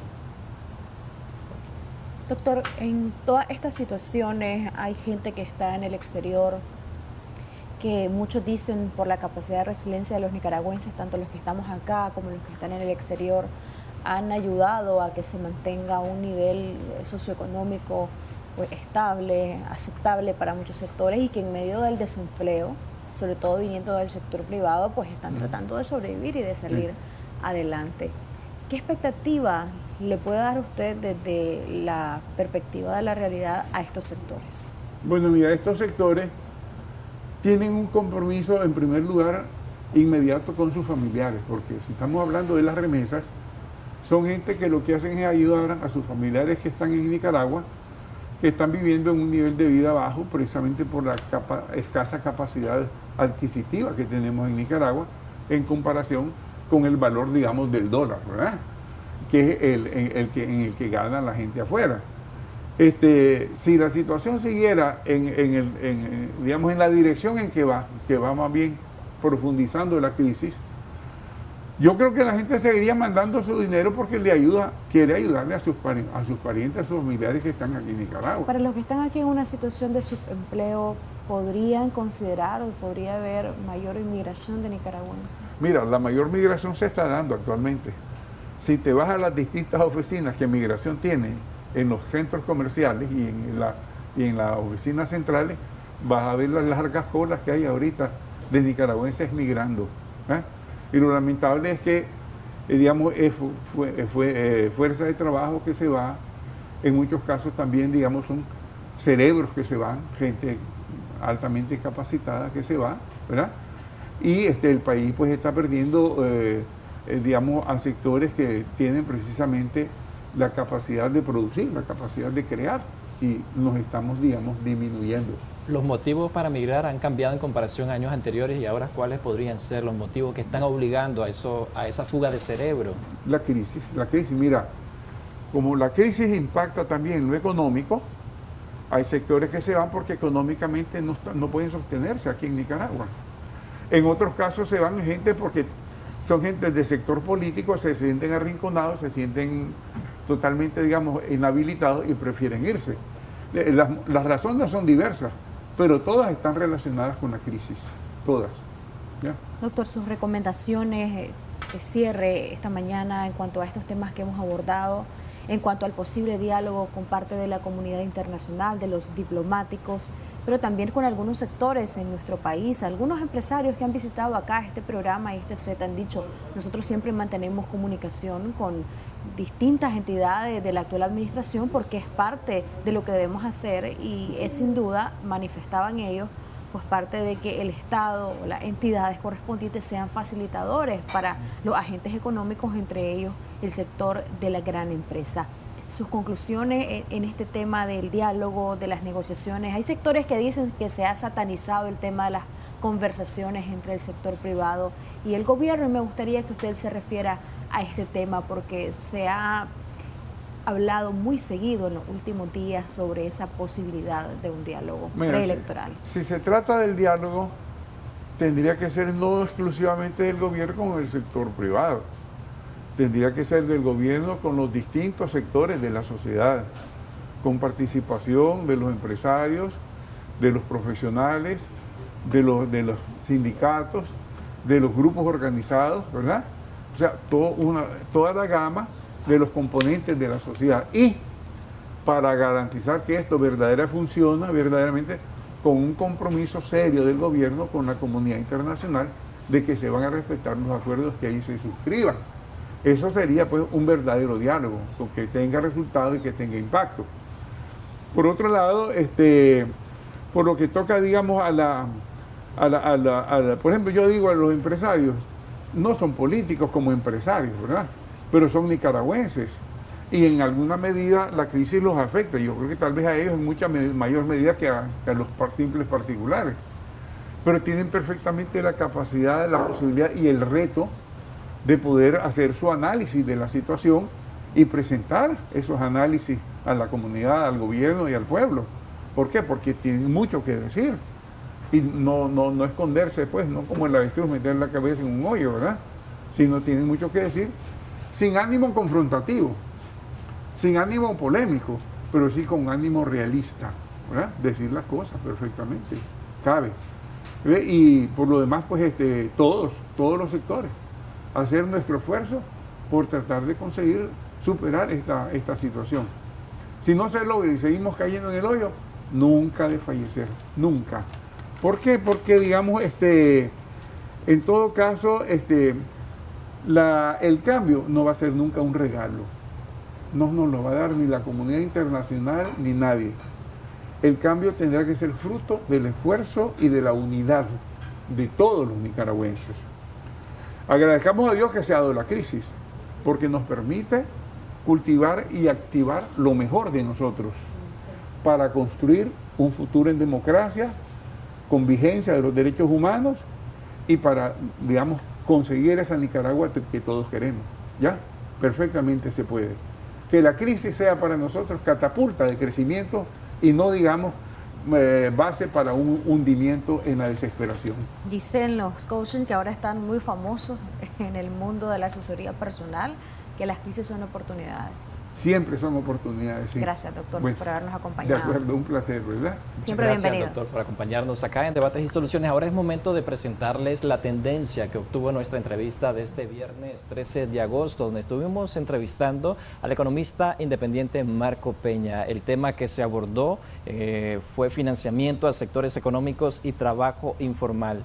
Esta transmisión que se realizó a través de la página oficial de Canal 10 Nicaragua en Facebook obtuvo un total de 48.607 personas alcanzadas y fue compartida 29 veces. En interacciones obtuvo un total de 4.806 interacciones. De esta manera vamos a hacer una pausa comercial. Ya regresamos con más de Acción 10 en la mañana.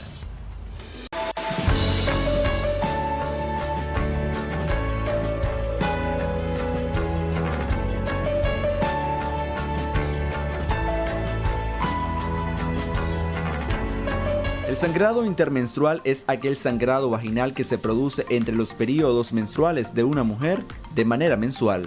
Puede producir un dolor unilateral en la parte baja del abdomen asociado con la ovulación y tarda entre 2 a 6 días.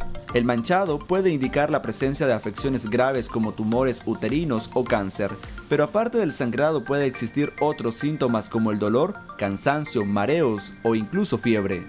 Se preguntará, ¿qué causa esta afección? Bien, podrían ser los miomas uterinos, un aborto espontáneo, estrés, infección, sequedad vaginal o bien lesiones vaginales. La mejor manera de determinar la causa es sometiéndose a un examen ginecológico. Sin embargo, la invitación es a que conozca más sobre este tema médico en la siguiente entrevista. Christopher Guevara, Acción 10. Gracias, Christopher, por esa importante información. Vamos a ampliarla con nuestro experto que ya está en línea en este momento, el doctor Bismar Somarriba, Clínica Materno-Infantil Alba, para hablar un poco sobre ese sangrado intermenstrual. Muy buenos días, doctor. Gracias por acompañarnos. Gracias, Odilit, ¿verdad? Y siempre agradecer la fiel sintonía a Acción 10 en la mañana.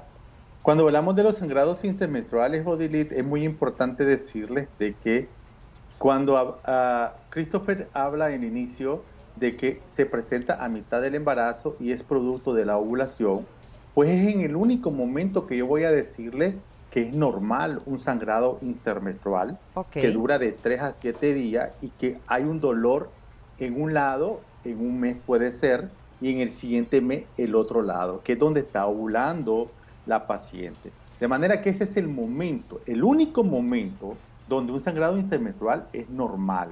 Y que muchas veces algunas mujeres lo presentan, pues en eso yo quiero hacer hincapié, que hay unas que presentan y otras que no lo presentan, para que no anden con la duda de que ¿por qué yo no lo presento? Bueno, hay muchas mujeres que presentan características diferentes a otras y ese es el único momento, porque después hablamos de un sangrado intermenstrual donde no debe de ser, por ejemplo, una mujer con el uso de anticonceptivos.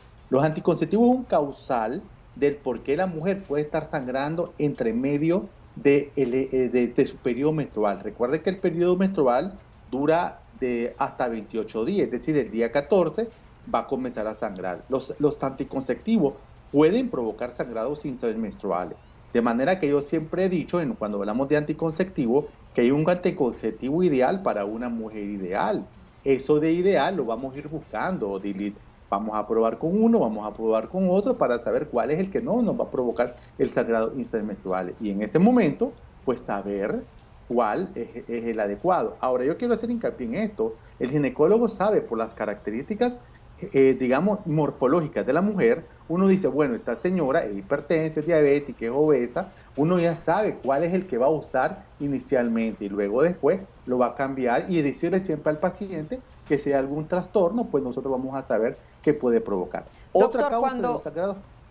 Sí, cuando hablamos de intermenstrual, hablamos también, como usted bien lo decía, de los tipos de anticonceptivos.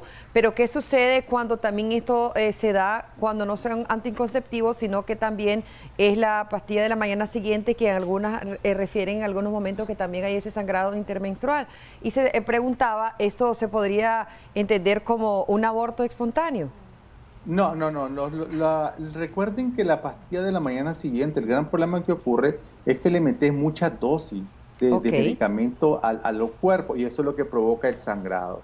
No produce los sangrados intermenstruales, digamos pues, la pastilla de la mañana siguiente es mal dicha que se dice de que va a provocar aborto. No, para nada. Lo que hace es que no se implemente, que el huevo no se implante, y puede, pero sí, es un causal de los sangrados intermenstruales. Igualmente, Odilit, el té de cobre.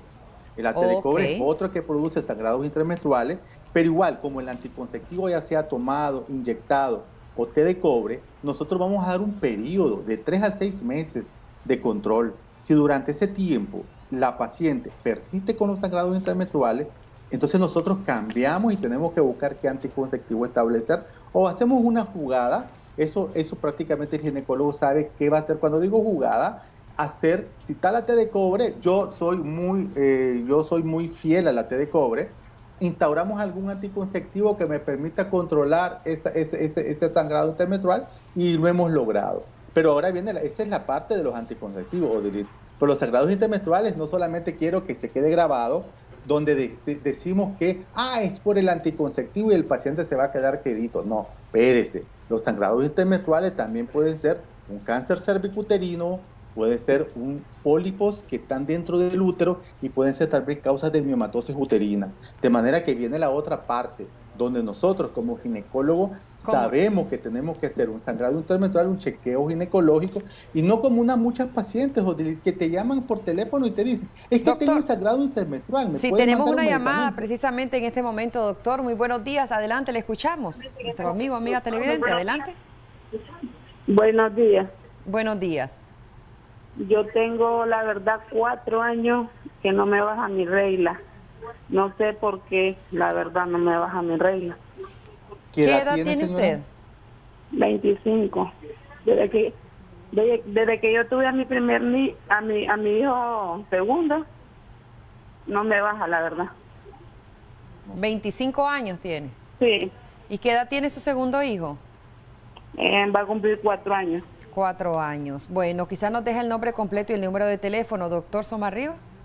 Claro, sin embargo, vamos a atenderle, pero yo quiero, Odilit, en este caso, yo creo que si la Odilit tuviera un sangrado de que no le ha bajado la regla durante 3, 4 meses, va rápido al ginecólogo. Entonces yo quiero invitar a las pacientes que no deben estar mucho. Al primer, no, yo estoy claro. Entonces yo quiero insistir en eso, no esperen mucho tiempo. Porque tal vez la paciente me va a decir, no, yo he acudido al médico y el médico no me dice que tengo nada. Entonces le digo, pues entonces cambie de médico, vaya a donde otro centro de salud, si no tiene posibilidades, pues estamos claros que la situación económica está complicada ahorita, pero si no te va, pues voy a otro centro de salud donde hay un ginecólogo y volverle a decir, mire señora, o señor o señora, depende del ginecólogo o ginecóloga, tengo este problema y no me han dado respuesta. Y buscar cómo dar solución. Doctor, usted ya ha dicho de que, volviendo al tema, que el sangrado intermenstrual es relativamente normal, pero ¿qué recomendaciones hay durante nosotros presentemos este sangrado, doctor? ¿Qué recomendaciones hay? En principio, primero, recordad, Odilit, que igual como la menstruación, que voy a saber qué día te va a bajar, y los estragos que te da, voy a saber que tenés un sangrado intermenstrual. Entonces yo sugiero, primero, si es primera regla, si es el primeros tiempos de regla, visitar al ginecólogo. Si aparece de repente, visitar al ginecólogo porque algún causal está provocándole esos sangrados intermenstruales. Si ha sido toda la vida, y no sabes todavía el diagnóstico, busquen al médico para que el médico diagnostique y te diga, vos sos un sangrado intermenstrual normal y busquemos, porque se puede controlar con algún medicamento. No quiero decirlo porque prácticamente la idea de nosotros no es venir a dar tratamiento. Igual, yo quiero insistir, hay pacientes que me han estado llamando y quieren que le dé tratamiento por WhatsApp, de cualquier tipo. Yo les digo, no señora, no podemos nosotros caer en ese error de dar tratamiento tratamiento ginecológico, obvio, ¿verdad? Si tenemos que dar sugerencias, y damos sugerencias en el caso pero tratamiento, no. Gracias, doctor, por habernos acompañado. Dios lo bendiga. Importante la información que abordábamos un poco sobre ese sangrado intermenstrual. Ya escuchábamos al doctor, es relativamente normal. Sin embargo, hay que siempre asistir a los especialistas, a nuestros ginecólogos.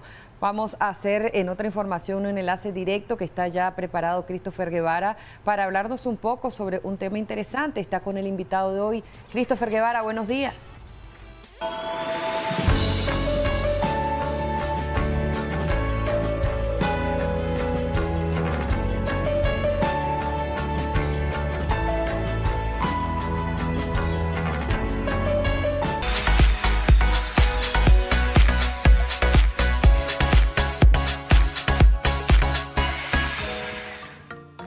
No sirves, eres un inútil, hay mejores que vos. Son parte de las frases utilizadas por personas que provocan que el trabajo se torne tóxico. El ambiente laboral de la oficina es totalmente dinámico. Puede ser difícil mantener un buen estado de ánimo cuando se comparte espacio y experiencias con los compañeros de trabajo. La situación puede complicarse cuando la negatividad del resto nos afecta hasta el punto de bajarnos el autoestima e impedir mantenernos motivados. A esto se le llama ambiente tóxico o toxicidad laboral. Los estados de ánimo cambian, mejoran, empeoran y se contagian. Si los compañeros viven estresados, es muy probable que acabe sufriendo de la misma manera. La competitividad de una persona tóxica llega al extremo cuando quiere ganar a todos los demás sin importar las consecuencias. Los celos y la rivalidad son dos componentes primarios en su actitud. Un trabajador tóxico tiene miedo a ser menos que los demás. De esta manera, se dice la verdad e intenta justificar todo lo que hace, llegando incluso a herir los sentimientos de los demás trabajadores. Conozcamos más sobre ese tema en nuestro segmento Camino al Éxito. Christopher Guevara, Acción 10. Gracias, Christopher. Y efectivamente, como ya nos decía Einer, está con nosotros nuestro invitado de siempre, Natanael Osorio, motivador y coach internacional, para hablar sobre esa toxicidad laboral, el ambiente tóxico. Quizás no es el centro de trabajo en sí, sino quienes forman o conforman ese centro de trabajo, los seres humanos que casi siempre pues caemos en ciertas circunstancias. Pero, ¿qué es la toxicidad? Él nos lo va a decir. Muy buenos días, Natanael. Gracias por acompañarnos. Gracias, Odilí. Un placer siempre estar aquí. Ya escuchábamos una breve redacción de lo que es la toxicidad, de que quienes están involucrados, qué es lo que se entiende, pero a nivel laboral, pero en la práctica, por ejemplo, en nuestro país. Bueno, hablando de la toxicidad, estamos inundados en el aspecto de en cada trabajo posiblemente hay una persona tóxica. No quiere decir que solo en Nicaragua existe, ¿verdad? No, obviamente, pero mira qué interesante, hay empresas que ya tienen estrategias para evitar la toxicidad. Sí, claro, han desarrollado un sistema para que las personas no se encuentren en este punto y tener los mejores ambientes. De hecho, hay un premio a las empresas que tienen los mejores ambientes laborales. Entonces, es muy interesante ver cómo estas empresas han logrado desarrollar ambientes muy buenos para trabajar. ¿Qué nos quiere decir esto? Que al fin y al cabo, la toxicidad en un trabajo es permitido por el líder, por el jefe. Si el jefe no tiene el control, si el jefe no logra determinar qué persona, cómo la corrijo, cómo la guío, cómo mejoro su actitud para que el resto no sea afectado. O sea, un líder debería de identificar quién está dañando al grupo. Pero ¿qué sucede si ese líder ya también viene de ambientes laborales tóxicos y no pudo superar o trabajar esta situación en este sentido? ¿Y cómo identificar esa toxicidad laboral? Bueno, primeramente, si el líder viene de un ambiente tóxico, debería tener mayor experiencia. Cuando estamos hablando de líderes, yo creo que lo hemos tocado en temas anteriores, el líder sabe tomar decisiones, sabe guiar.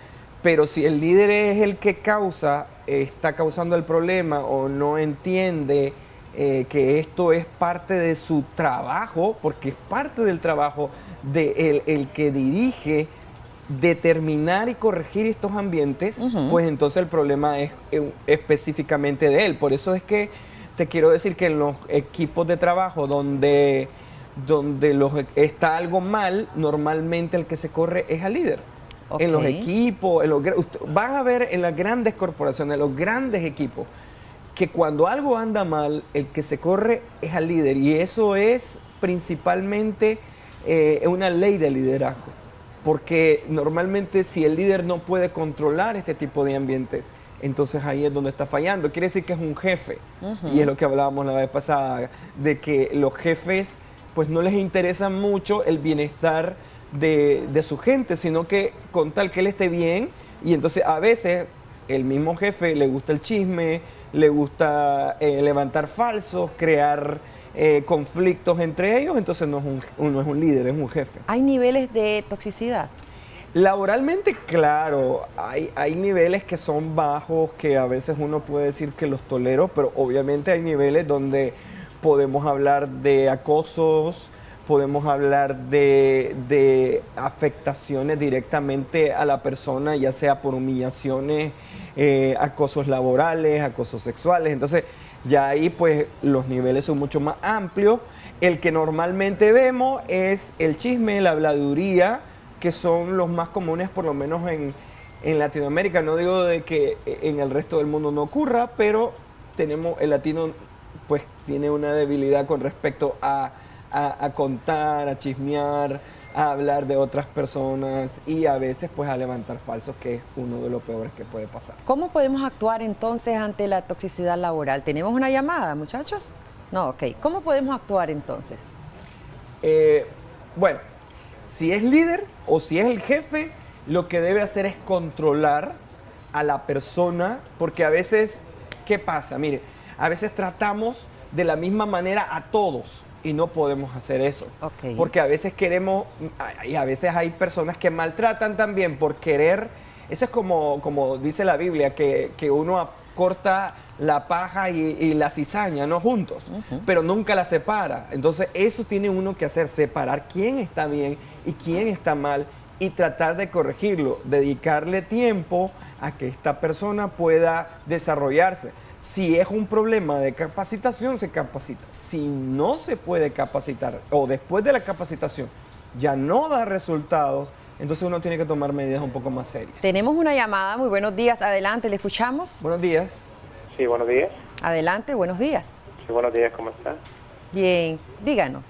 Ok, perfecto. Sí, este tema de toxicidad laboral realmente se da mucho, sobre todo en la industria de los call centers, donde el efecto estrés vive realmente en todo el ambiente laboral, donde prácticamente ser, como decimos, el pipe de la persona que es la gerencia, esto yo pienso que a veces se premia a las personas que son pipe.